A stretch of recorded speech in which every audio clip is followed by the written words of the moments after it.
మహానుభావులు అందరికీ అభివందనములు. కళలను గుర్తిద్దాం, కళాకారులను గౌరవిద్దాం.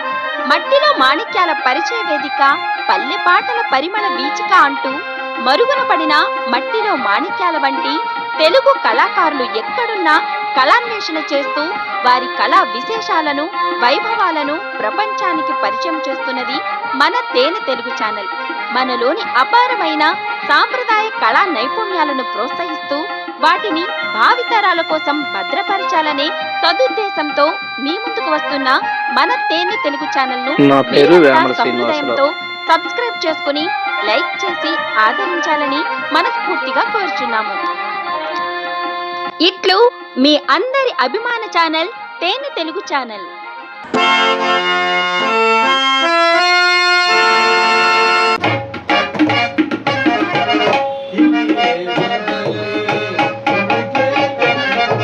కళాకారుడు పేదవాడైనా కూడా ఓ మంచి పాట పాడతాం, ఇలాంటి వారి ద్వారా ప్రపంచానికి తెలిసిపోతాడు.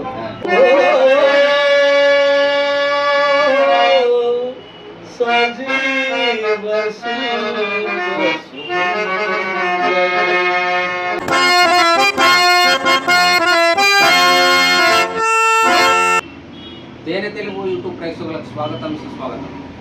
మరి మట్టిలో మాణిక్య లాంటి కళాకారుల్ని, మెరుస్తున్నటువంటి కళాకారుల్ని, మెరిసినటువంటి కళాకారుల్ని మన తేనె తెలుగు యూట్యూబ్ ఛానల్ ద్వారా ప్రపంచానికి పరిచయం చేస్తున్నటువంటి ఈ ప్రయత్నంలో ఈరోజు ఆదోని పట్టణంకి వచ్చాం. మరి ఆదోని పట్టణంలో బహుళ సేవాకర్తగా మనం చెప్పుకోవచ్చు. వారు అందిస్తున్నటువంటి సేవలు డిస్టెన్స్ ఎడ్యుకేషన్, అదేవిధంగా real estate, marriage bureau, Telugu coaching, భవిష్యత్తులో ఉద్యోగాలు సాధించాలనుకునేటువంటి స్టూడెంట్స్కి కావచ్చు, మరి రకరకాల రెసిడెన్షియల్ స్కూల్స్లోకి ప్రవేశానికి సంబంధించినటువంటి కోచింగ్లు కావచ్చు, అవన్నీ ఇస్తున్నటువంటి విద్యావంతులు, న్యాయ సంబంధ అంశాలలో కూడా సమాజానికి సేవలు చేసేటటువంటి విఘ్నులు, మరి లలిత కళలు ఈ ఆదోని పట్టణంలో ఎంతోమంది కళాకారులను ఆదరిస్తూ వారికి రకరకాలుగా సలహాలు, సూచనలు ఇస్తూ, అవకాశాలు ఇస్తూ ఈ కార్యక్రమంలో ముఖ్యంగా కళారంగంలో ఎంతో సేవ చేస్తున్నటువంటి పెద్దలు, తెలుగు అధ్యాపకులు, ఎవరు చూసినా కూడా లెక్చరర్ నల్లారెడ్డి గారు అని చెప్పి నాకు చాలామంది ఫోన్ చేశారు. మరి అట్లాంటి గొప్ప సమాజ సేవకుడుగా మనం చెప్పుకోవచ్చు. అట్లాంటి వారితో ఈరోజు మన కళాభిషేకంలో వారి గురించి, వారి యొక్క కళారంగ ప్రస్తావన గురించి మీకు తెలియజేయాలన్నటువంటి ఆలోచనతో ఈ కార్యక్రమం మీ ముందుకు తీసుకొస్తున్నాం. మీరందరూ కూడా మమ్మల్ని ఆశీర్వదించాలని మనస్ఫూర్తి కోరుకుంటూ ఈ కార్యక్రమాన్ని మొదలుపెట్టాం. సార్ నమస్తే. సార్ నల్లారెడ్డి గారు, మీరు అన్నట్టు పేరు నలుపు, మనిషి తెలుపు. నల్ల పిల్ల అని చెప్పి తమిళ్లో అంటుంటారు అనమాట. తమిళ్లో నల్ల అంటే మంచి, చాలా అందమైనటువంటిది అన్నారు. మీరు నిజంగా అందంగా కూడా మీరు చేసేటటువంటి సేవలు కూడా చాలా అందమైనవే. మరి మీ గురించి మన ప్రేక్షకులకు తెలియజేయండి సార్. తర్వాత పాత్రంతో మరిన్ని విషయాలు మాట్లాడారు. ఈరోజు తేనె తెలుగు చారిటబుల్ ట్రస్ట్ మరి సంస్థ నుండి, అనంతపురం నుండి వచ్చినటువంటి మిత్రులు, గౌరవనీయులు మరి అంజనప్ సార్ గారికి మన కళాకారుల తరఫున నా తరఫున ధన్యవాదాలు తెలియజేస్తున్నాను. ఆయన ఇదివరకు గత ఎన్నో సంవత్సరాల నుండి ఎంతోమంది బీసీ కృష్ణ గారు కావచ్చు, మరి వెంకటేశ్వరరావు కావచ్చు, మరి రజనీబాయి కావచ్చు, ఇలాంటి ఎందరెందరో మరి వాళ్ళని సమాజానికి పరిచయం చేశారు. ఈరోజు వాళ్ళలో కొంతమంది ఈయన పరిచయం చేయడం వ్యక్తుల్లో కొంతమంది వెళ్ళిపోయారు. పుట్టినవాడికి గిట్టక తప్పదు. అయినా సారు యూట్యూబ్ ద్వారా ఈరోజు వాళ్ళు చిరస్థాయిగా ఉన్నారు. వాళ్ళ జీవిత చరిత్రలు ఈ యూట్యూబ్ ద్వారా తెలుసుకోగలుగుతున్నాము. మళ్ళా తర్వాత వాళ్ళు పాడినటువంటి పాటలు, వాళ్ళ పాత్రలు చూసుకోగలుగుతున్నామంటే ఇలాంటి వ్యక్తులు మనకు అందించినటువంటి పుణ్యంగానే భావిస్తూ మరి వీరికి మనందరి తరఫున ఒకసారి ధన్యవాదాలు తెలియజేస్తున్నాను. నా గురించి సంక్షిప్తంగా పరిచయం చేయమన్నాడు కాబట్టి చెప్తున్నాను సార్. నమస్తే సార్, నా పేరు గొంగెల నల్లారెడ్డి సార్. మాది తంగడోని సార్. 14 కిలోమీటర్ల మాది. హాస్పిటల్ మనం కర్నూలు సార్, ఇది ఆంధ్రప్రదేశ్ రాష్ట్రం. మా అమ్మ పేరు గొంగెల నారాయణమ్మ సార్, తండ్రి పేరు గొంగెల గారు. మా తాత పేరు పరదాల గోవిందప్ప సార్, అవ్వ పేరు సుబ్బమ్మ. మాకు కూడా అప్పుడు 3 నాటక సమాజంలో ఉండేవి సార్. విపాచార్య స్వామి వాళ్ళు, వాళ్ళ తాత వాళ్ళు సుబ్రహ్మణ్యేశ్వరుడు, పెద్దరామలింగయ్య, మా తాత వాళ్ళు కలిసి అప్పుడు 3 నాటక సామాన్లు ఉండేవంట. మరి చాలా ప్రాంతాల్లో మా చిన్న వాళ్ళు ఏ విధంగా ఉంటారో తమిళ బందేశ్వరంలో మా కూడా అలా ఉండేవంట. మా తాత వాళ్ళు కూడా అప్పుడు సినిమాలో పురుష పాత్రలు కొన్ని అయితే లేడీస్ పాత్ర అప్పుడు ఇప్పటిలాగా మా లేడీస్ లేరు కదా సార్, కానీ మామూలు ఆడవాళ్ళు ఆడేవాళ్ళు ఇప్పుడు చాలా ఎక్కువ ఉన్నారు. అప్పుడు పురుషులే అమ్మాయిల పాత్రలు ధరించేటువంటి కాలంలో నాగేశ్వరరావు కూడా అప్పట్లో మొట్టమొదటి అమ్మాయి పాత్ర విషయం అంట. అట్లా మా తాత వాళ్ళు మా నాయన వాళ్ళు కూడా ఆ రోజుల్లో సత్యాంశ, సత్యసావిత్రి, సతీ సక్కుబాయి, సీత, చంద్రమతి ఇలాంటి ప్రతి పాత్రలు కూడా వేసి ప్రజల్లో ఎంతో మరి ఎక్కువ మరి పొందారంట సార్. ఆనాడు కళ్ళలో ఏడ్చేవాళ్ళు సార్. అది హరిశ్చంద్ర నాటకం అలా అనిపిస్తుంది. మరి వారి యొక్క సంస్థలో మేము 3 అన్నదమ్ములు ఉన్నాం సార్. మరి వాళ్ళలో నాకు కళారంగం అనేది కొంత అవ్వడము మరి దేవుని దయ, వారి యొక్క వంశము, వారి యొక్క ఆశీర్వాదాలుగా నేను భావిస్తున్నాను సార్. మరి నేను విద్య వచ్చే 1వ తరగతి 5 వరకు కన్నడంలో చదువుకున్నాను సార్. 6 నుండి 10 వరకు జోనపల్లిలో చదువుకున్నాను సార్. తర్వాత ఇంటర్మీడియట్ ఆలూరు చదువుకున్నాను సార్. డిగ్రీ ఇది ఆలూరు ఆర్ట్స్ అండ్ సైన్స్ కాలేజ్లో చదివినాను సార్. ఎంఏ అనంతపురంలో చదువుకున్నాను సార్. ఎంఫిల్ కూడా అనంతపురంలో చదువుకున్నాను. పిహెచ్డి కడప యూనివర్సిటీలో చదివాను సార్. ఇంకా తెలుగు పని ట్రైనింగ్ మంచిర్యాలలో, ఇప్పుడు తెలంగాణలో సార్, హైదరాబాద్ జిల్లా చదువుకోవడం జరిగింది సార్. ఇంకా వృత్తి ఉపాధ్యాయుడిగా ఈ ఆదరణలో చాలా స్కూల్లో మల్లికార్జున విద్యాలయం, ఆర్కేడ్ విద్యాలయం, ఇంగ్లీష్ స్కూల్, మిడిల్ స్కూల్, చాలా స్కూల్లో ఇక్కడ టీచర్గా పనిచేసాను సార్. తర్వాత జ్యోతిర్బాయి డిగ్రీ కళాశాలలో కూడా పనిచేసినాను. తర్వాత అజీజేపీడి కళాశాలలో కూడా టీచర్గా పనిచేసినాను.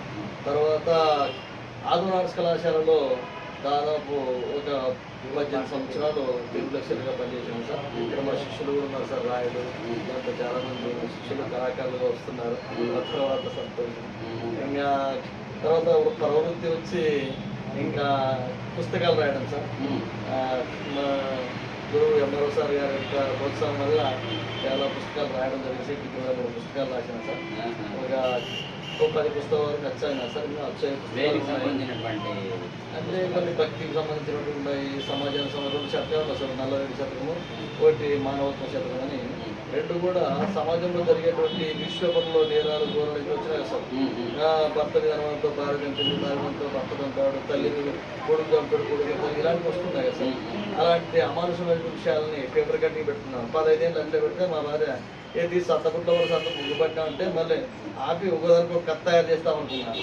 కథగా అయ్యలేదు అని చెప్పి ఒక పాయింట్ని పట్టుకొని ఒక 10 అట్లా 2 శతకాలు బయటకు వచ్చినా సార్. రిలీజ్ చేసిన మీకు ఫలితం ఇస్తాం సార్. తర్వాత మానవతామూర్తుల గురించి ఉన్నతంలో నిస్వార్థంగా సాయం చేసిన వ్యక్తుల గురించి కూడా రామలింగం మేడం గారి సహకారంతో ఆమె ఎంఈఓ గారు బుక్ తయారు చేసాము. సమాజ బుక్ కూడా ప్రింటింగ్ ఉంది సార్. ఇలాంటి వ్యక్తులు కూడా అందరూ వస్తారు, సంతోషము. ఇంకా యోగుల పుస్తకాలు కూడా రాశాము, రామయోగ పుస్తకాలు చాలా రాశాము. కళా పోషకులు అప్పుడు కృష్ణదేవరావు లాంటి వాళ్ళు బాగా ఆర్థిక సాయం చేసేవాళ్ళు, ప్రోత్సహించేవాళ్ళు కళాకారులు. ఇప్పుడు కళా పోషకులు చాలా తగ్గిపోయినారు. అందుకే ఇటువంటి రంగస్థలమైనా కానీ పుస్తకాలు కానీ వేళ్ళకి రావడం లేదు. మేము అప్పుడు వెలిగిన దాన్ని మా పల్లెటూరులో పెరిగినాము. ఆ నాటకాలు చూసాము, తోలుబొమ్మల, హరికథలు, బుర్రకథలు, ఆ నాటకాలు చూసాము. మా వరకు అది కొనసాగుతుంది సార్. మా తర్వాత మా పిల్లలు దాని వైపు రావడం లేదు. ఇందులో ఆదాయం గురించి ఆలోచిస్తున్నాం ఇప్పుడు పిల్లలు. మేము ఎవరు కూడా కళాకారులు, మా కష్టాలు ఎన్నో, ఎన్నున్నా ఇబ్బందులు ఉన్నాయి, ఆదాయాల గురించి ఆలోచన చేయలేదు. ఇప్పుడు ఈ పరిస్థితులు చూస్తుంటే కొంచెం కళా పోషకులు అవసరమే. ప్రభుత్వం ద్వారా కొంచెం ఆర్థిక సహకారం ఉండాలా, పెన్షన్ సౌకర్యం ఇవ్వాలా, ఏదన్నా ఐడెంటిటీ కార్డు ఇవ్వాలా, స్థలాలు ఇవ్వాలా, ఇల్లు ఇవ్వాలా, ఏదైనా జీలబత్తాలు ఏర్పాటు చేయాలా, కళాశాలలు ఏర్పాటు చేయాలా, ఇలాంటి ఆలోచనలు మన కూడా కర్నూలులోన గౌరచరిత్ర గారు కూడా మేము అది ఇచ్చినాం సార్. వివరాలు ఇచ్చాము కూడా, వాళ్ళు కూడా చేస్తూ ఉన్నారు. ఇంకా అలాంటి సమస్యలు చాలా ఉన్నాయి సార్. తెలియదు వేదిక పైన మర్చిపోయి అంతా చేస్తాడు, వేదిక దిగిన తర్వాత ఇంట్లో పరిస్థితులు కూడా ప్రోత్సాహం వాళ్ళకు ఉండదు. కాబట్టి ఇటువంటివన్నీ మీలాంటి పెద్దలు ఇవన్నీ దృష్టిలో పెట్టుకొని మీ ఛానల్ ద్వారా మరి మీరు ప్రత్యేకంగా కూడా మరి లెటర్ పెడతారు కూడా మరి ప్రభుత్వానికి తెలియజేస్తే కొంత తెలంగాణలో ఒక నాటకానికి ఒక 50,000 రూపాయలు ఇస్తున్నారు సార్. మరి కళాకారులు ప్రతిసారి ఖర్చు పెట్టుకుని రావాలంటే దాన్ని మహేష్ సార్ చెప్పినట్టు కష్టం అవుతుంది. కాబట్టి కొంచెం అమ్మకు వాళ్ళు కూడా కొంత ఇస్తే ఇది ఇక్కడ నాటకాలు ఉంటాయి సార్ అన్నాడు. పండగల్లో జాతరలో తిరునాళ్ళలో సందర్భాల్లో ఆ సందర్భాల్లో సంబరం కోసం సంతోషం కోసం ఇలాంటి నాటకాలు ఆడేవాళ్ళు. పౌరాణిక పాత్ర ద్వారా నైతికలు తగ్గిపోయే పరిస్థితి ఉంది. మరలా నైతిక విలువలు పెరగాలంటే ఈ నాటకాలు ఖచ్చితంగా రావాల్సిన అవసరం ఉంది. కాబట్టి మీలాంటి వాళ్ళు మరి అటువంటి నాటక కళాకారులు ప్రోత్సహిస్తున్నందుకు మీ మేలు కళాకారుల జీవితాంతం మర్చిపోలేము సార్. భవిష్యత్తులో ఖచ్చితంగా మీ సహకారము కళాకారుల సహకారం ఉంటే కళాకారుల గురించి 2 రాష్ట్రాల 2 తెలుగు నాటక రంగ కళాకారులు బుక్ రాసేటువంటి ఆలోచన ఉంది సార్. దానికి మీరు కూడా కళాకారుల పేర్లు నంబర్లు పంపితే ఆ పుస్తకాన్ని ఖచ్చితంగా రిలీజ్ చేద్దాం సార్. ధన్యవాదాలు సార్. మొత్తానికి జగమంత కుటుంబం నాదే అనేటువంటి భావనతో ప్రతి అంశాన్ని కూడా మీరు నాదిగా తీసుకొని సమాజానికి ఏ విధంగా చైతన్యాన్ని ఇవ్వాలా, చైతన్యం చేయాలనేటువంటి ఆలోచనతో మీ అభ్యుదయ భావాలను మన ఛానల్ యొక్క ముఖ్యమైనటువంటి ఎయిమ్ కూడా అదే సార్, అభ్యుదయం, అన్వేషణ, ఆదరణ. మరి అట్లాంటి లక్షణాలు మీ అభ్యుదయ భావాలు మీకు ఉన్నందుకు ఇలాంటి చాలా సంతోషం సార్. మరి మంచి అభ్యుదయ భావాలు కలిగినటువంటి వ్యక్తిని కలిసినామనేటువంటి ఆనందం మాకు కలుగుతుంది. నిజంగా మా రుచి తగినటువంటి వ్యక్తి.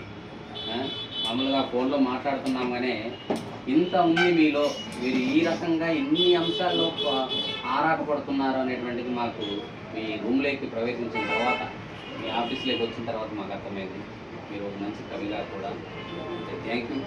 మరి మీరు రంగస్థలంలో ఎటువంటి పాత్రలు ధరిస్తారు, మీకు గురువులు ఎవరు, ఆ విషయాన్ని కూడా మాకు తెలుసుకోవాలని ఉంది. అంతకంటే ముందు ఒక చిన్న ప్రార్థన చేయండి సార్. బ్రతికి నన్నాళ్ళు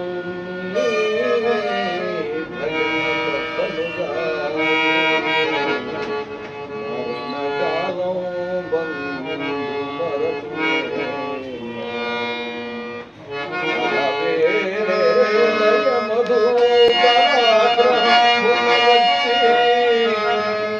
ప్రాణము పెకలించి పట్టునప్పుడు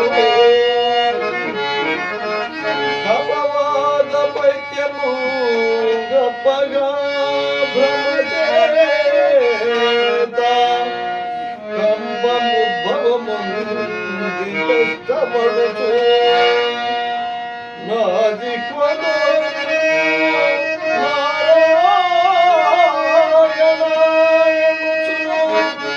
పిలుతునో శ్రమ చేత పిలువలేను. నేటికి వినదు చెవులను వినవై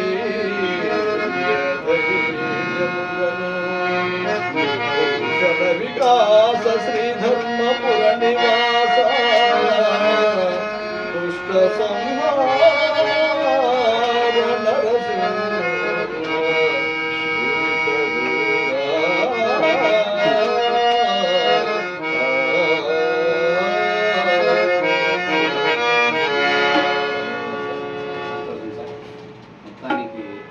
అంత్యకాలంలో కూడా నీ నామస్మరణ మరవననేటువంటి భావనతో రాసినటువంటి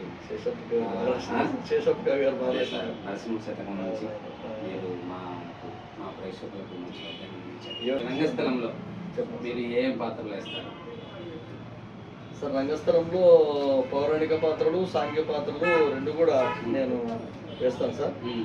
అందులో ముఖ్యంగా శ్రీకృష్ణ తులాభారంలో కృష్ణుడు పాత్ర ఎక్కువ వేశాను సార్. తర్వాత భవానీ శంకరుడుగా కూడా చాలాసార్లు పాత్ర వేశాను సార్. తర్వాత గయోపాఖ్యంలో మొన్న ఆదో లక్ష్మమ్మ జాతరప్పుడు కృష్ణుడుగా పాత్ర వేశాను సార్. తర్వాత దిబ్బనకరులో పడక్షిందు గారు పాత్ర వేశాను సార్. తర్వాత బిలోమంగళుడుగా మా తంగడంలోనే 3 అమ్మాయిలతోన చింతామణి రాధలతోన లాస్ట్ సీన్ మొత్తం బిలోమంగళ పాత్ర వేయడం జరిగింది సార్. ఘాట్ సీన్ లో హరిచంద్రుడుగా మరి సుల్తాన్పురంలో మరి ఒకసారి, తర్వాత మన బిరిగర్లో కూడా మరి లక్ష్మణ్ యాదవ్ గారు యొక్క సహకారంతో అక్కడ కూడా వేశాను సార్. నారదుడుగా కూడా మరి బస్గేర్లో ఎవరు సార్ నారదు సాదాపురంలో నారదుడు వేశాను. తర్వాత మలివేల రవి రంగస్థల కళాకారుడు సార్, ఆయన కూడా వీర దగ్గర వేయించాడు నారదుడుగా. తర్వాత కార్యవర్ధి రాజుగా మంత్రాలయంలో వేశాను సార్. ఆ రోజు ఎక్కువ వర్షం వచ్చింది, వర్షం రాకుండా ఇంకా బాగా. ఇక ఆదోని కృష్ణదేవరాయల పంచశతాబ్దం ఉత్సవాలప్పుడు నేను భువన విజయం నాటకం రాశాను సార్. అష్టాధారంలో దేవుని వల్ల మన వల్ల మన సహకారంతో జరిగింది. మనం కూడా అందులో సహకరించాము. మన ప్రధాన పాత్ర వహించారు. తర్వాత పుస్తకం నేనే రాశాను సార్. తర్వాత కవిత సమ్మేళనం కూడా మనం ఉన్నాం సార్. తర్వాత ఆ బుక్ లో నక్కల ప్రభాకర్ ఆర్డీఓ గారిని ఇది కృష్ణదేవరాయలుగా వేయించడం జరిగింది. విజయస్వర్ణ గారిని అప్పుడు నర్తగా పిలిచాను.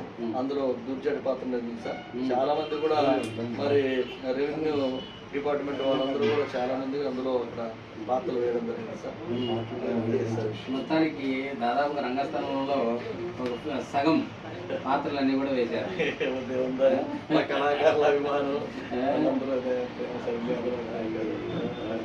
రాముడు గారు కూడా దాదాపు 30 ఏళ్ళ నుండి కూడా మాకు మరి తబలిస్ట్ గానే ఉన్నాడు సార్. మరి మా ప్రేక్షకుల కోసం ఒక మంచి 3 పద్యాలు, ముత్యాలు లాంటి 3 పద్యాలు పాడండి సార్. ఎక్కడ నుండి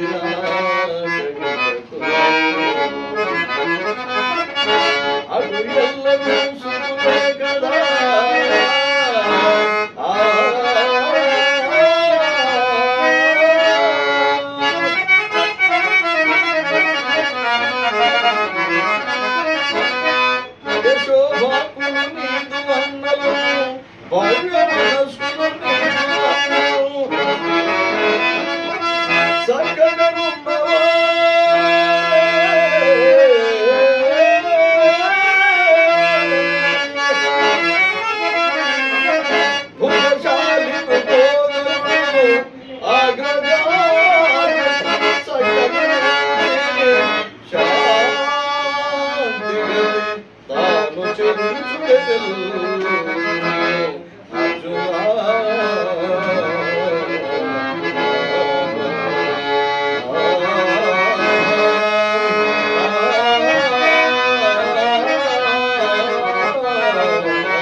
ఆ వినోముడు నేను సహాధ్యాలు ఆ దినములలో అతడే నేనే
చింతామణి మాతోటి వయస్సు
మీరు ఒక పాట కూడా పాడండి సార్. ఎంత స్మూత్ అంటే మీ ఐవారు డీలింగ్ అయ్యింది. కలపసిలో అని అసకుండా సింపుల్గా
వినాలని తీయతీగా ద్వారాపురంలో అయితే జరిగిందని ఇలాంటి పాటలు వేసాము. ఏదో ప్రేక్షకులు అలరించారు, బాగా జరిగిందన్నారు. ఇలాంటి పెద్దలందరూ కూడా వచ్చినప్పుడు అంతే సంతోషం. ఆశిస్తున్నాం మనకి. మరొక పాటను పాడండి సార్.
పాటను పాడేటువంటి ఒక టాలెంట్ మీలో ఉంది, ప్రతిభ కలిగినటువంటి వ్యక్తులు. మరి మీకు అందినటువంటి సన్మానాలు, సత్కారాలు, ఇంత విద్యావంతులై మీరు పొందినటువంటి కొన్ని సన్మానాలు గురించి సార్? నేను రేడియో ప్రసంగాలు కూడా చాలా చేశాను సార్. జాతీయ అంతర్జాతీయంలో సదస్సులు పాల్గొన్నాను. పైన ఉండేటువంటి మెమోటోస్ అన్నీ సార్ వీడియో తీస్తే అన్నీ అవన్నీ ఉన్నాయి సార్. మరి నిన్న ద్వారాపురంలో కూడా మా మిత్రులు సరస్వతి నాట్య కళామండలి ఇస్తే నాకు లలిత కళా నిధి అని, తర్వాత ఏదో గాన సుధా నిధి అని, తర్వాత ఈ విధంగా చాలా కూడా వాళ్ళకి వచ్చినట్లు వాళ్ళు బిరుదులతో నవరస నటరత్నాన్ని ఇలాంటి బిరుదులతో సత్కరించారు, కవిత రాశారు, ఇచ్చిన సార్. నా పేపర్ కూడా వచ్చినాయి. ఏదో వాళ్ళ ప్రేమ సార్. అంతా కూడా మనం అంతా కూడా భగవంతుని బిడ్డలు. దేవుడు ఎవరిని ఎలా వాడుకుంటాడో అది మనకి తెలుసు. అందరూ గొప్ప వాళ్ళే భూమి మీద. మనకి దీంట్లో ఆనందం ఉంది, మనం దీన్ని ఎత్తుక్కున్నాము. కొంతమంది కొన్ని దాంట్లో ఆనందం ఉంటే వాళ్ళు దాన్ని ఎత్తుక్కుంటారు. అయితే శాశ్వత ఆనందం అనేది ఇక్కడ ఏదైనా ఈ అప్పటి నుండి పెద్దలు తీసుకొచ్చినటువంటి వ్యవస్థ ఏదంటే గుడులు, గోపురాలు, దేవాలయాలు శాశ్వతము, కళారంగము శాశ్వతము. వీటి మనం పోయినా భూమి మీద ఉండేది పుస్తకాలు. ఈ యొక్క గాయకులు పేదవాడైనా యూట్యూబ్ ద్వారా ఇప్పుడు ప్రపంచం తెలుస్తారు. కోటి సహకారం ఉండొచ్చు ఆదంలో, ప్రపంచంలో ఉండొచ్చు, వాళ్ళందరూ తెలుసు. కళాకారుడు పేదవాడైనా కూడా ఓ మంచి పాట పాడితే ఇలాంటి వారి ద్వారా ప్రపంచానికి తెలిసిపోతాడు. ఎంత సంపాదించిన ఇదే కళాకారుడు లక్ష్మణ యాదవ్ అని వాళ్ళన్న 40 ఎకరాల భూమి సంపాదించిన అంట, ఈయన 7 ఎకరాల భూమి అమ్ముకున్నా అంట. కళాకారుడిగా మొత్తము రాష్ట్రంలో తెలుసు, ఆయన జిల్లా రాష్ట్రంలో తెలుసు. వాళ్ళ అన్న పేరు ఎవరు తెలియదు. కాబట్టి కళారంగం బయట తీసుకొచ్చింది. కాబట్టి కళాకారుడుగా చనిపోయినా భూమి మీద నిలబడుతున్నాడు, అతిశక్తి లేదు. అందుకే కళ కోసం కావాల్సిన మా ప్రజల కోసం అన్నట్లు మరి ఆ విధంగా ఏదో వృధాభక్తిగా చేస్తూ వెళ్తున్నాం సార్. మాకు చేతనంత మేము ఎంత కాకపోతే చాలా పెద్ద సేవ. భవిష్యత్తులో కూడా మీరు ఇంకా ఎన్నో సేవలు అందించాలని, మీకంటూ ఎంతో మంది చరిత్రలు రాస్తున్నారు. మీకు కూడా ఒక మంచి చిరకాలం ఉండేటువంటి చరిత్ర మిగులుతుందని చెప్పి ఆశాభావంతో మేము మరి నిజంగా మనకు ఈ కళారంగం కళామ తల్లి ఇచ్చినటువంటి ఈ వరాన్ని మనం సద్వినియోగం చేసుకోవాలని కోరుకుంటూ మా తేనె తెలుగు కల్చరల్ చారిటబుల్ ట్రస్ట్ ద్వారా మీకు చిన్న ప్రశంసా పత్రం ఇవ్వాలనుకున్నాం. మరి కళారంగాన్ని బ్రతికించుకోవాలంటే ఇంత విద్యావంతులుగా మీరు సూచించేటటువంటి కొన్ని సూచనలు ఒక 2 నిమిషాలు. కళారంగాన్ని మనకు ఒకప్పుడు ఊర్లో ప్రెసిడెంట్ కావాలన్నా అందరికి మంచివాడు అయితేనే ఆయన ఎన్నుకుంటుండే ఏకగ్రీవం ఆ రోజుల్లో. ఇప్పుడు ఎవరికి వాళ్ళే లీడర్లు కావాలి. మనం మన కళ బతకాలంటే కళాకారులు బతికించుకోవాలి సార్. కళాకారులు వాళ్ళకి వాళ్ళు బతికించుకోవడంతో పాటు బతికించేటువంటి అర్హత ఎవరికైతే ఉందో ఆ ప్రభుత్వాలకో లేదా మంచి ధనికులకో కళా పోషకులకో మానవతా విలువలు కలిగినటువంటి వ్యక్తుల దగ్గర సహకరించుకొని కానీ ఇలాంటి కళ బతికించాలి సార్. ఆదోన్లో ఇంతకుముందు సీనియర్ కళాకారులు మా దశగిరి గారు మామగారు, తర్వాత వీళ్ళు లక్ష్మణ్ యాదవ్ గారు వీళ్ళంతా ఆడేవాళ్ళు, దాసపనాయుడు గారు వీళ్ళంతా వలిసాబు వీళ్ళంతా ఆడేవాళ్ళు. అప్పట్లో దాసపనాయుడు చనిపోయిన తర్వాత 10-15 ఏళ్ళు బంద్ అయింది సార్. ఆదంలో మళ్ళా మేము ఏదో లక్ష్మమ్మ మమ్మల్ని ఎరుగుందేమో మేము కలిసి మళ్ళీ ఇప్పుడు 3 ఏళ్ళ నుండి ఇక్కడ నాటకాలు ఆడిస్తున్నాం సార్. రకరకాల సమస్యలు వస్తాయి. ఎవరు చూస్తారు? ఇప్పుడు సినిమా చూసేవారు లేరు, డ్రామాలు ఎవరు చూస్తారు? మీరు ఒక అనవసరంగా ఎందుకు పెడతారు? వాళ్ళు ఇచ్చేటువంటి 500-1200కి ప్రోత్సాహకాలు ఇలా మాట్లాడే వాళ్ళు ఉన్నారు. కానీ ఎవరో ఏమో అంటారని చెప్పి మనం పట్టించుకోకూడదు సార్. ఇప్పుడు మనం విశ్వాసంతో అందరూ వేస్తాము. మనము 1,20,000 వసూలు చేస్తే ₹1 తీసుకోలేదు. మా మిత్రులు ఎవరు మిగిలించుకుంటారు అని కూడా నన్ను నిందలేసింది. ఎవడో నిందలేసా అని చెప్పి వదిలేస్తే మంచి కార్యక్రమం ఇబ్బంది అవుతుంది. నిందపడము సాధ్యం కాదు. ఎట్లా చేస్తారు? సతమంది మరి మా సార్ అంటే వాళ్ళు అంతే తెలుసు, నువ్వు చేసే పని మంచిది కానీ నీ ఆత్మకు తెలుసు కదా, చెయ్యి అని చెప్పి మా సార్ చెప్తే మరలా అరిసె కుక్కలు కరిసె బొరిగే కుక్క మామూలు మొరుతూ అన్నట్లు పడుచుకొని అది వాళ్ళ విఘ్నతకు వదిలేస్తూ ఇటువంటి కార్యక్రమాలు చేస్తున్నాం సార్. ఇక్కడ 3 రూములు పెట్టినాము. మలిగల్ రవికుమార్ దగ్గర రూమ్ పెట్టినాము. మరి మా దశగిరి మామయ్య లక్ష్మణ్ యాదవ్ గారు వాళ్ళకో రూమ్ పెట్టినాము. ఈడో రూమ్ పెట్టుకున్నాము. 3 మావే. అంత ఒక దగ్గర అయితే మాకు ఇబ్బంది అవుతుంది. ఇక్కడ నేను కళారంగంతో పాటు నా కుటుంబానికి సంబంధించిన విషయాలు, సమాజానికి సంబంధించిన కొన్ని విషయాలు పెట్టినాను కాబట్టి కొంచెం డిస్టర్బ్ అయితే ఎప్పుడో ఒకసారి రాండి అని చెప్పడం వల్ల వాళ్ళు అప్పుడప్పుడు ఇలాంటి కార్యక్రమం ఉన్నప్పుడు అప్పుడు పలకిస్తుంటారు, వస్తుంటారు. నన్ను కూడా పిలుస్తున్నారు 10 సార్ అడిగి. నేను ఒకసారి పోకుండా కూడా ఏమోలా ఆయన బిజీలో ఉంటానని నన్ను అర్థం చేసుకునేటువంటి మనసు అవుతుంది సార్. ఇలా ఇక్కడ జరుగుతుంది. చేతంటే బాడీలు కట్టుకుంటున్నారు మా కళాకారులు, చేస్తున్నారు. వాళ్ళు అదే పింఛన్ కావాలని, తర్వాత ఏదో ఐడెంటిటీ కార్డు కావాలని, ఇల్లు కావాలని, నాటకాలకి ఇవ్వాలని, నేను చదువుకున్న ఉన్నారు కదా, మరి అంజనప్ సార్ ఉన్నాడు, ఎవరు పట్టుకొని చేయాలంటున్నానంటే మేము ఇప్పుడు అది మంచిది ఏదో జాతీయ లలిత కళా సేవా సంస్థని ఏమన్నా రిజిస్ట్రేషన్ చేయించి అందరూ యొక్క ఫోన్ నంబర్లు తీసుకొని ఇలాంటి రిటైర్డ్ ఎంఆర్ఓ సహకారం ద్వారా వాళ్ళకి పెన్షన్ సౌకర్యం కూడా చేయాలనేటువంటి ఆలోచనలో ఉన్నాం సార్. ఇంకా మీ సలహా సూచనలు ఏమైనా కూడా మేము పాటిస్తాం సార్. ప్రభుత్వానికి కూడా మా విన్నపాలు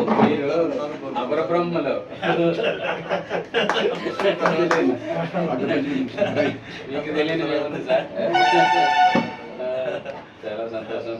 మరి మా తేనె తెలుగు కల్చరల్ చారిటబుల్ ట్రస్ట్ ద్వారా మీకు చిన్న ప్రశంసా పత్రం ఇస్తాం సార్. తీసుకోవాల్సిందిగా కోరుతున్నాం సార్. మీ ఆశీస్సులుగా భావిస్తాం సార్.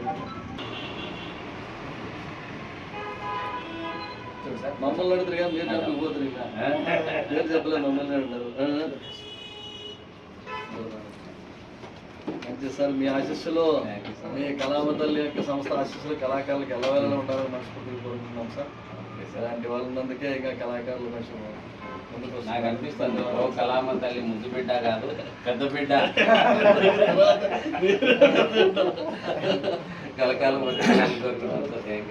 తోటి అధ్యాపకులు మరి ఎందరో కళాకారుని తీర్చిదిద్దినటువంటి మా అంజనప్ప సార్ గారు దాదాపు చాలా రోజుల నుండి మా ఫోన్లో కంటిన్యూ ఉన్నారు. లేదా మనం డిఎస్సి ఉన్నందుకు కలవలేకపోయినారు.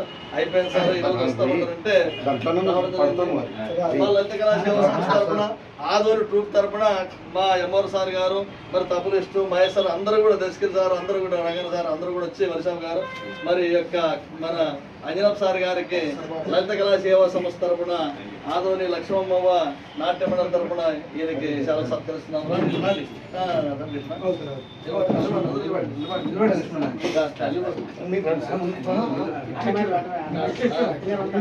కొంచెం ముందు పండుగ సార్ ఒకసారి చూడండి. పక్కన పేపర్కి వస్తుంది అదే మన సంగతి ఓకేనా ఆశలు తీసుకోయా అన్నా ఇక్కడ ఉంది జోలో ఉందన్నా. దాంతో కూడా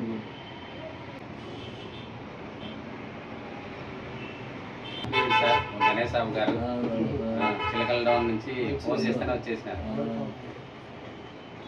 దసప్ సార్ ఇక్కడ చూడండి మా తబలా రాముడు సార్ రెడీ ఆయ్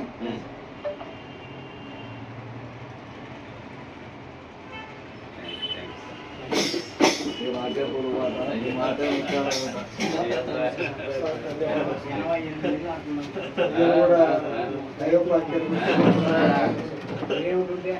ఆ.